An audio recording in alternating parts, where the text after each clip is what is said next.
Kemarin kan speaking ya. Hmm. Pertama Oke. listening, speaking, sekarang apa ini? Kita sampai mana assessmentnya?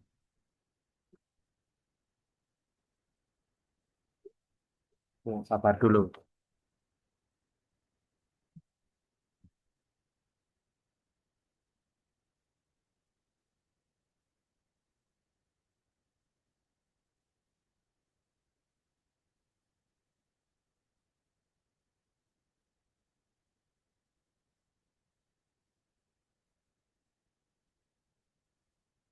Nah, Mas Abim sudah join juga. Oke, kemarin kan ini ya, sampai speaking ya. Setelah speaking itu apa? Nah, ini listening, masih listening. Sebentar lagi. Sabar. Masih ingat ya kemarin speaking makro, mikro, terus jenisnya intensif, ekstensif, terus apa lagi kemarin? Masih ingat ya? Nah, nah, habis ini speaking. Oh, ini sudah speaking. Habis ini, habis speaking apa ini? Start. Hmm,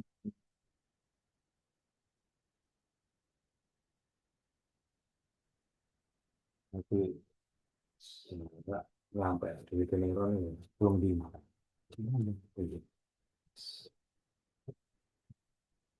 Tapi mau amanan nih loh Pak. Ah, sekarang reading.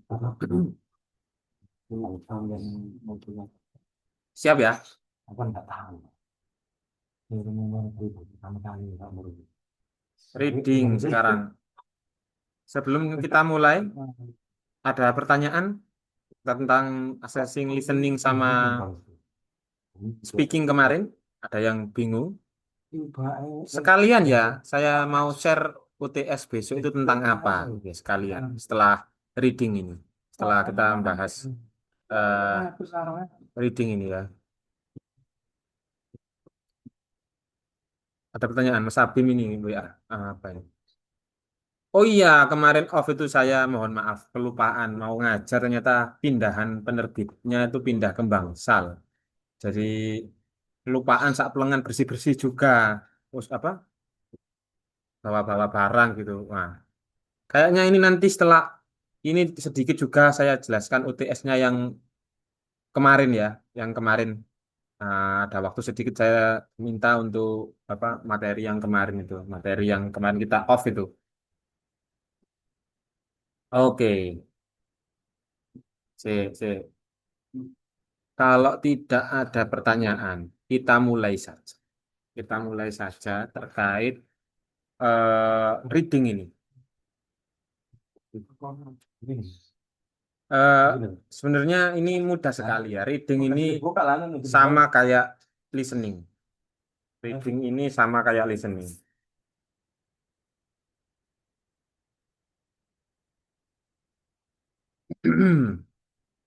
Kalau Brown ini ya yang jelaskan. Jadi reading ini memang keterampilan dasar ya, sama kayak listening. Jadi dia itu eh, sama kayak listening karena mendengarkan ya, input ada input, sama reading ini juga input. Jadi sangat penting reading ini untuk keberhasilan pembelajar bahasa itu untuk bisa berbahasa Inggris karena semakin sedikit membaca, semakin kosakatanya juga semakin sedikit yang dikeluarkan. Ada caranya banyak kalau menurutnya strategi baca reading ini menurutnya Brown ada yang ini yang di bolding ada yang bottom up, top down, schemata dan lain-lain. Strategi bottom up itu kalau saya baca di sini artinya itu strategi yang fundamental ya, yang mendasar untuk memproses huruf, kata, frase secara terpisah. Jadi ini bottom up dari bottom ke bawah ke atas. Jadi dari kata, maaf huruf, kata, frase, terus kalimat begitu ya.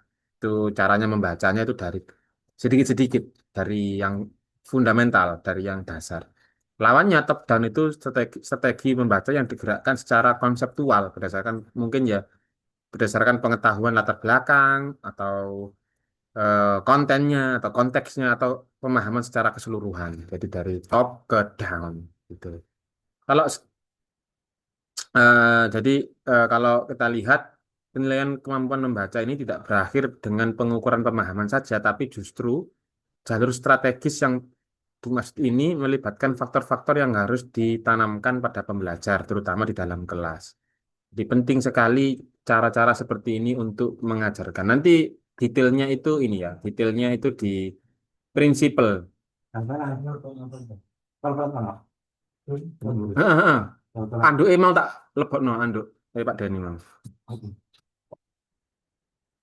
Sekarang tipe-tipe jenis reading ya, biar kita nggak terlalu bertele-tele. Ada tipenya ini academic reading, ada yang job related reading, macam-macam. Ada yang apa ini? Lawannya lagi, ada personal reading. Jadi kalau academic reading itu eh, genre yang pertama ini terkait dengan konteks pendidikan, penelitian ataupun studi-studi yang anggap formal kayak artikel gitu. Ingatnya kan untuk yang formal atau surat kabar dan lain-lain atau laporan teknis ya, laporan atau jurnal, artikel, buku referensi, buku teks, tesis, IC itu maksudnya reading yang agak formal. Sementara yang satunya ini apa ini? Job related reading ini nggak penting ya ini ya. Intinya ya sama, ini mencakup bacaan yang diperlukan untuk untuk komunikasi untuk komunikasi di lingkungan tempat kerja. Nah, lingkungan profesional contohnya kayak WA itu kan terkait itu ya, surat, email, memo, laporan, formulir dan lain-lain itu termasuk ini termasuk yang tidak ini kayaknya nggak penting. Kita langsung aja masuk ke makro sama mikro skill ya. Makro sama mikro skill. Jadi apa setiap skill itu punya aspek makro sama mikro ya. Untuk reading, aspek apa ini mikro skill ini yang pertama ada banyak ciri-cirinya ya. Ada 7 yang mikro. Ini tentang apa? Yang nomor satu ini tentang discriminate among the distinctive graphemes ya sama kayak kemarin. Jadi kemampuan untuk membedakan huruf, graf itu huruf, dan ortografi. Ortografi itu pola ejaan. Ya, orto kalau ortopedi itu kan tulang belulang ya. Kalau ortograf itu ejaan, pola ejaan yang berbeda dalam bahasa Inggris. Contohnya ini ya, ini kata contohnya tak contohkan membedakan antaranya huruf b dan d ya, b sama d itu ya. Itu kan mengenali kombinasi huruf yang membentuk suatu bunyi kan ya. Nah, itu namanya reading grapheme sama orthographic patterns of English. Yang nomor dua ini apa? Retain chunk of language ya. Ya mempertahankan retain itu artinya mempertahankan bagian-bagian kecil dengan bahasa-bahasa yang bagian-bagian kecil dengan yang yang panjang ya, yang berbeda dalam memori jangka pendek ini ya, short term memory. Jadi kemampuan ini itu untuk mengingatkan atau mengingat potongan-potongan kata atau frasa yang baru saja dibaca dalam memori kerja kita untuk memproses sebuah kalimat. Ya, jadi ya intinya yang pendek-pendek itu untuk short term memory. Makanya di soal reading itu ada yang pendek-pendek ya. Blank on the space, ada yang pendek, ada yang panjang gitu. Nah, tipe-tipe soal itu masuk ke mikro. Yang nomor tiga, proses of writing and efficient read bla bla bla ini maksudnya itu memproses tulisan pada kecepatan yang efisien sesuai dengan tujuannya. Jadi kemampuan ini itu untuk membaca laju yang memadai. Jadi kita buat soal itu readingnya itu jangan banyak-banyak, jangan terlalu sedikit karena itu disesuaikan dengan ini ya laju cara bacanya mereka. Kalau terlalu cepat juga jelek atau lambat, jadi harus pas. Tidak terlalu lambat atau tidak terlalu cepat dan harus disesuaikan dengan tujuan membaca. Misalnya ya, membaca cepat untuk mendapatkan ide umum. Jadi nanti ada cara di reading itu ada yang scanning, ada yang skimming gitu. Nanti saya ajari kapan-kapan. Setelah UTS mungkin ya. Setelah UTS. Sekarang kita fokus ke apa yang teori theoretical dulu, theoretical. Lanjut nomor ini 4. Recognize a core of words and interpret word order atau Jadi nomor 4 ini bisa mengenali inti kata dan menafsirkan pola urutan kata secara signifikan. Jadi kemampuan untuk mengidentifikasi kata, kata-kata kunci dan memahami bagai susunan kata. Jadi makanya kan ada di dalam reading itu kan ada kata kunci ya. Word order itu ada patterns-nya, ada pattern-nya. Jadi kita bisa menjawab soal itu bahkan tanpa artinya itu bisa. Kalau mengerti patterns-nya ini nomor 4. Number five, dan itu disengaja ya, ada kata-kata memang agak sulit. Tapi kalau diterjemahkan secara kontekstual bisa.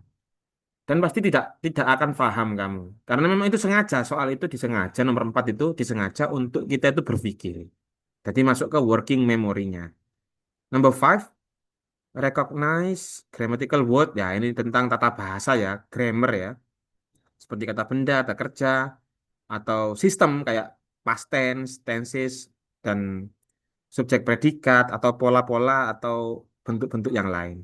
Jadi pemahaman tentang struktur atau tata bahasa yang membantu membaca proses kalimat yang lebih kompleks. Jadi caranya menjawab sinonim antonim itu dari grammatical sudah bisa. Dari sistem kayak waktunya juga suka bisa. Ini nomor 5. Nomor 6 mengenali bahwa makna apa ini?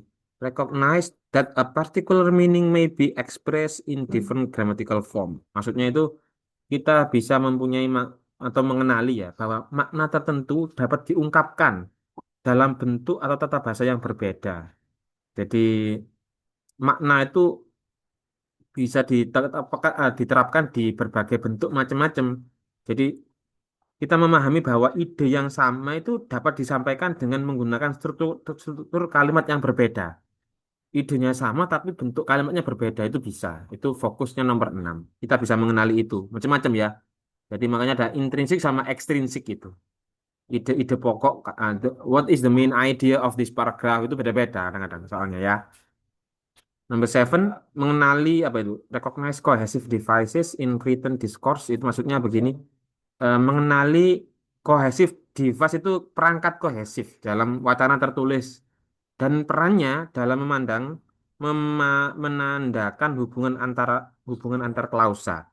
Jadi penjelasannya itu mungkin begini ya. Kita mampu mengidentifikasi kata-kata penghubung seperti namun gitu ya. Oleh karena itu, selain itu gitu mungkin ya. Itu penghubung klausa antar klausa yang menciptakan aliran yang ide-ide yang logis dalam sebuah teks. Itu micro skill itu dalam sebuah reading. Ada pertanyaan?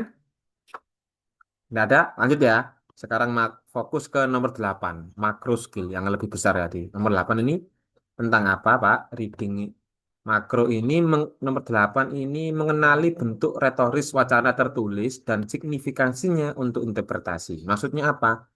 Jadi ini tuh nomor 8 ini fokus ke cara mengidentifikasi bagaimana teks disusun. Misalkan teks ini masuk ke teks naratif, teks deskriptif, teks exposition, dan lain-lain. Begitu ya, itu nomor 8. Lebih ke jenis-jenis readingnya. Nomor 9 tentang apa ya, recognize the communicative function of written text. Ini maksudnya itu mengenali fungsi komunikatif dalam teks tertulis. Nah, jadi mungkin begini penjelasannya. Kita bisa memahami mengapa teks itu ditulis. Misalnya untuk menginformasikan sesuatu, untuk menghibur, tujuan penulis itu untuk apa sih? Untuk menghibur kah, untuk menginformasikan sesuatu kah, atau untuk membujuk kah, atau yang lain-lain. Itu nomor 9. Misalnya itu soalnya itu what is the intention of the writer, nah gitu. Tujuannya penulis ini apa sih? Nanti prakteknya di soal langsung ya, reading ya. Nomor 10 infer konteks ya, inference ini ya. Jadi eh, kita harus tahu informasi yang tidak dinyatakan atau apa eksplisit ya secara langsung oleh penulis. Contoh, eh, what apa? apa sinonim antonim yang nggak tertulis atau what is the apa the writer infer in the inference ini. Jadi it refers to juga itu bisa juga masuk ke situ. Nomor 11 tentang apa ini? Form describe event ideas inferlinks connection between events dan lain-lain ini maksudnya mungkin gini. eh, Kita bisa menyimpulkan hubungan antar peristiwa, menyimpulkan sebab dan akibat, mendeteksi hubungan ide utama dan informasi pendukung, informasi baru dan lain-lain. Contohnya, kita bisa menganalisis bagaimana berbagai elemen teks atau berhubungan satu dalam lain dengan menghubungkan makna keseluruhan. Jadi kita bisa menghubungkan antar koneksi itu dari satu kesatuan.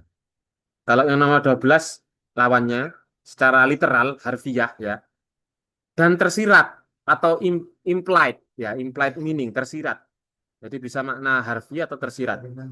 Kita bisa apa harus punya skill itu. Nomor 13 itu tentang bagaimana referensi spesifik budaya dalam menafsirkan dalam konteks skema budaya sesuai.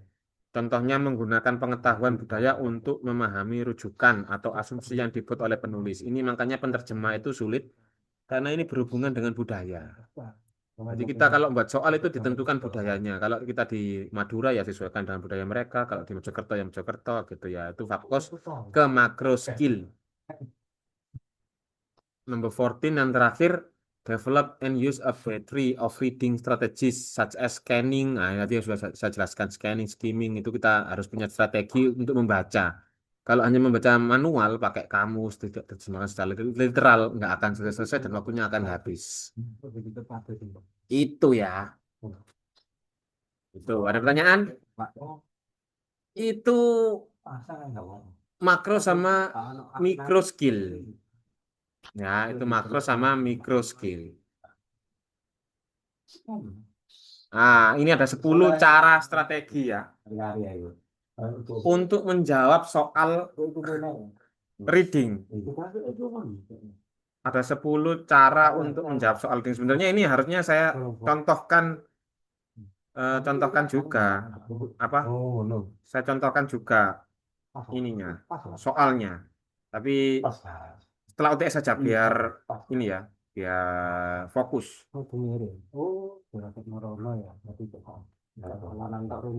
Yang pertama, ini cara prinsip strategi untuk membaca reading comprehension. Yang pertama, apa ini? Kita harus mengidentifikasi tujuan dalam membaca sebuah teks. Jadi harus mengetahui mengapa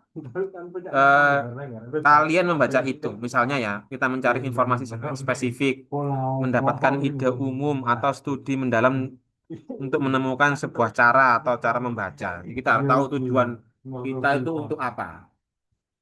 Caranya bagaimana? Ya pakai apa WH question itu 51H itu. Kalau what itu kita perhatikan, kalau when fokusnya ke benda, kalau where tempat, why berarti alasan. Kalau what itu berarti specific information apa dan di mana itu kan ya. Dengan cara begitu kita bisa fokus. Lihat soal langsung lihat bacaan gitu. Number two, applying apply spelling rules and convention for bottom up decoding. Maksudnya apa ini? Jadi kita menerapkan ejaan untuk bottom up. Untuk mungkin begini ya. Kita bisa menggunakan pengetahuan tentang bunyi huruf dan pola ejaan untuk mengenali kata-kata yang merupakan dasar dari pemrosesan teks. Jadi kata itu kan eh, tidak ini ya, tidak bisa kita identifikasi ketika eh, bahasa bakunya itu kita mengetahui. Jadi untuk mendecoding sebuah kata, untuk agar bisa kita menemukan maknanya itu maksudnya apa. Gitu. Istilah sulit gitu ya, tapi sebenarnya itu mudah kalau kita tahu, kita bredeli tetap asal katanya bagaimana.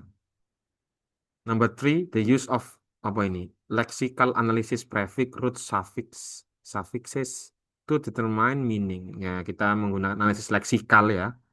Ya, leksikal ya awalan, akar kata, akhiran untuk menentukan sebuah makna.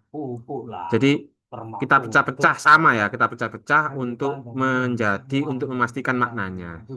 Number four, guess at the meaning. Kita caranya meskipun nggak tahu artinya, kita guess aja. Kita tebak-tebak aja gitu ya. Kata idiom dan lain-lain itu kata. Jadi kalau kita nggak menebak-nebak nanti malah sulit. Kalau kita mau hafal malah sulit. Kita langsung aja.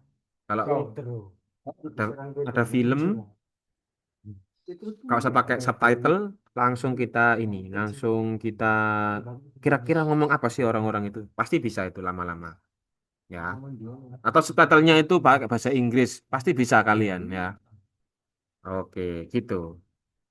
Number five, skim the text for the gist and for main idea. Skimming sama scanning. Kayaknya ini perlu saya tunjukkan ya, strateginya ya. Contoh soalnya itu ya, skimming sama ini. Bentar. TOEFL. Oh, mungkin yang ini ya, reading ini. Sebentar ya, Mas Hafid ya, Mas Hafim ya. Hmm.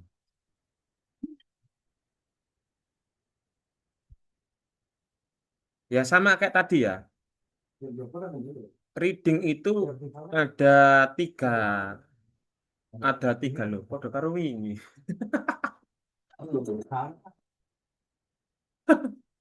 Maaf ya, maaf ya. Jadi di reading itu ada tiga detail question yang sering ditanyakan ya.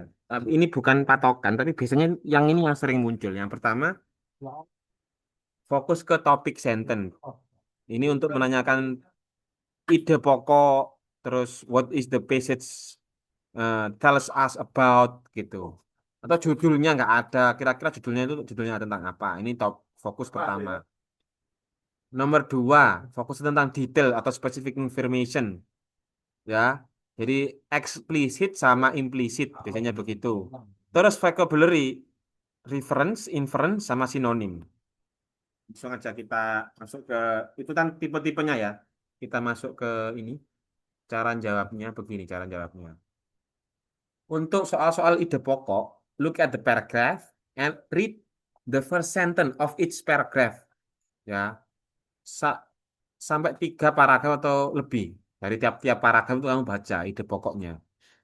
Add the last sentences of each paragraph for main idea of the paragraph. Jadi kamu akhir-akhirnya jangan dibaca semuanya bisa akhir-akhir tok ya di akhir-akhir. Terus find the repetition word in the sentence. Jadi yang diulang-ulang, yang sering diulang itu jadi contohnya. Jadi ide pokok yang paling bagus. Yang terakhir conclusion, look at the option to find at the conclusion. Jadi cari yang paling akhir. guys. Oke, Ya ini. itu contoh yang nomor satu ya, ide pokok. Nanti kita bareng-bareng jawab ya, Mas Hafid dan Mas Abim ya. Kalau title, find the main idea or read first sentence of each paragraph sama ya. Look out the repeating words or similar words mentioned, terus conclude. Kita langsung aja eh, ke soal ya. Mana soalnya? Nah, ini misalkan. Oke, kelihatan apa Mas Hafid sama Mas Abim?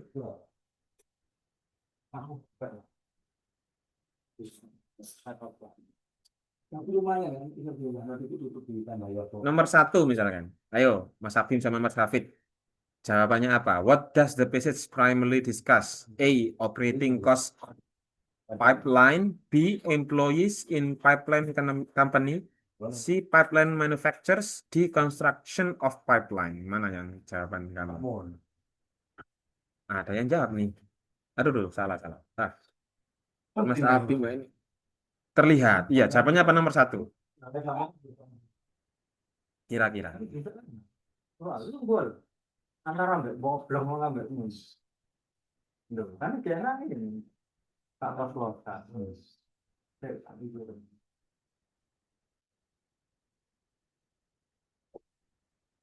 Nah, terkait. Pak Joko ketemu sampean kok nyamplak, wetenge nyamplak. Jawabannya apa Mas Hafid sama Mas Hafid nomor satu ini? Ayo. Itu ditambah ya apa loh. Nggak boleh ditambah.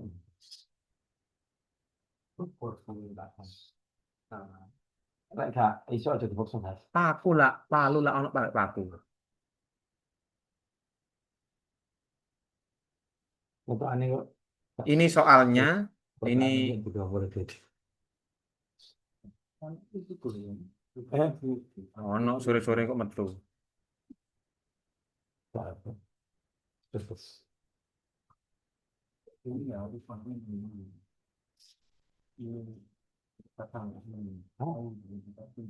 Iya, membela-belani Rening main kunci.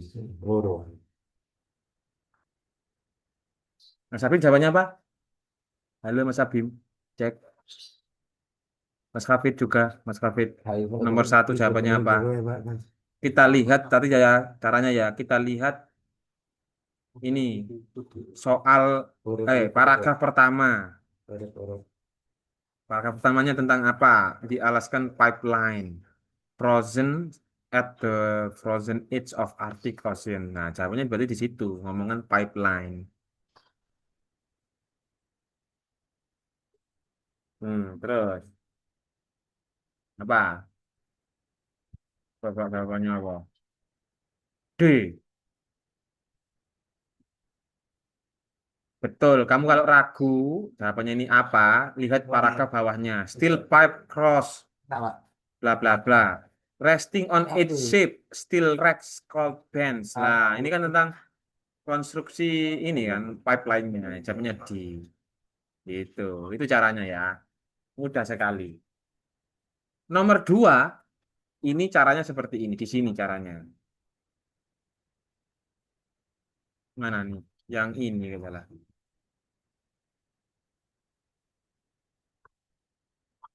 Nah, reference ini masuk ke soal tipe soal it tadi itu. Jadi bisa pronoun atau determiner, singular atau plural caranya. Atau kita look it and read. Atau yang tepat nomor tiga ini, find the nouns referred in the sentence read. Jadi kita harus kalau itu kan berarti kan benda ya. Pak, mau. Nah, misalkan contohnya saya contohkan begini, saya contohkan satu aja. Terus nomor tiga kamu yang jawab. The word it in line one refers to. Lah, it ini kan di sini. Berarti kamu cari kata yang sebelumnya di sini. Ada the Alaska sampai Arctic Ocean. Ini mana yang kata benda? Itu.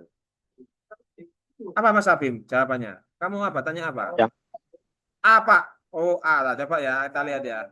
It refers to pipeline betul di sebelumnya sini. Jangan yang sesudahnya kalau reference itu sebelumnya. Refer to gitu kan sebelumnya berarti. Caranya mudah. TOEFL kamu rugi kalau nggak 500 lebih itu rugi. Saya gagal membina anak-anak ini. Coba ikut TOEFL Mas Alvin, skormu berapa? Kalau nggak bisa kuliah lagi. Ya, begitu caranya reference. Nah, kalau nomor tiga sama ya, saya nggak jelaskan wis. Langsung aja nomor empat. Nomor empat ini kan ada specific information yang saya bold ini berarti ini kata yang kita harus cari ya.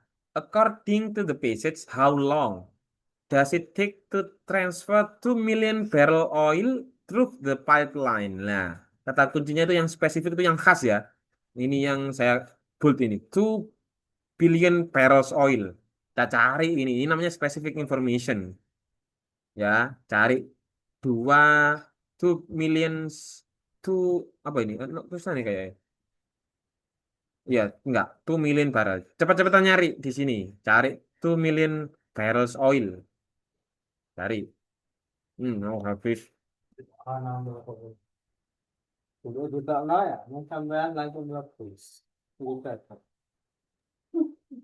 Bisa bisa. nanti, Pak. Yang A, Pak. Yang A. Ketemu di sini kan kamu ya. 2 million barrels ya. Ya kan, the pipeline is 4 feet diameter and up to 2 million barrels of crude oil can be pumped through it daily. Harian, berarti kan satu hari. A day. Begitu caranya. Kita nggak usah tahu artinya pun nanti itu bisa itu. Kalau ngajari anak-anak kuliah, ngajari anak-anak les atau privat, caranya begitu. Hujan, hujan, hujan, hujan. Lanjut, latihan lagi biar cepat bisa. Nomor 5 coba dijawab.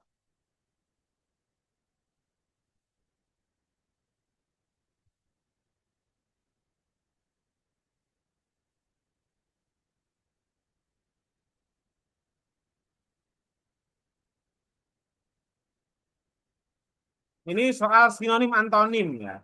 Sinonim sama antonim. Caranya seperti ini. Masih ingat ya tadi ya? Grammatical, pakai grammar. Caranya sinonim itu pakai grammar, pakai konteks juga. Nah,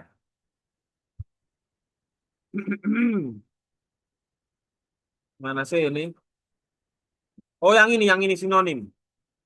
Cara jawab sinonim itu begini. Kamu harus mendefinisikan tipe kata itu. Define the words type. Two, locate and read. Dia itu letaknya itu di mana? Subjek, predikat atau objek. Terus find the clues.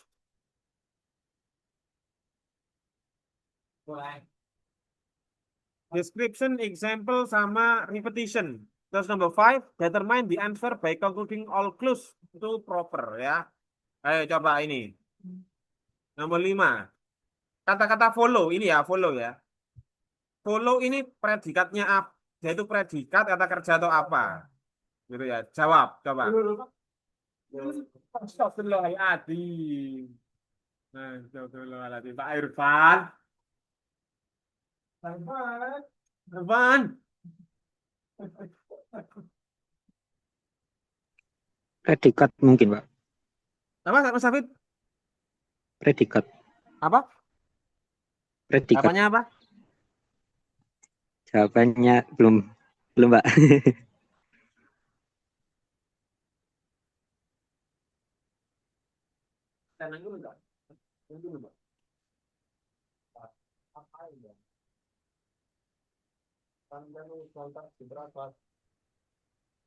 Nomor 5 apa tadi jawabannya? Nggak dengar karena hujan. Di ini aja di ini Mas Hafid. Jawabannya follow itu kan mengikuti ya. Ya, jadi a trail around apa jawabannya? Coba saya lihat Mas Abim ini. D, follow itu go along with, betul. Ya. Jadi follow itu kalau lihat di sini kan kalau kita jadikan kontekstual tambah nggak usah ini ya, nggak usah diterjemahkan secara literal ya. Itu jawabannya itu go along with, ikut gitu artinya. Kalau 6 juga ini kecuali ya. Jawabannya apa?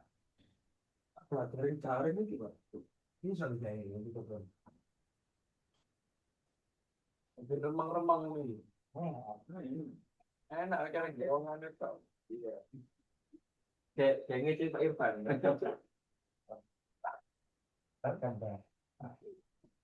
Ayo jawabannya nomor 6. Sambil saya WA.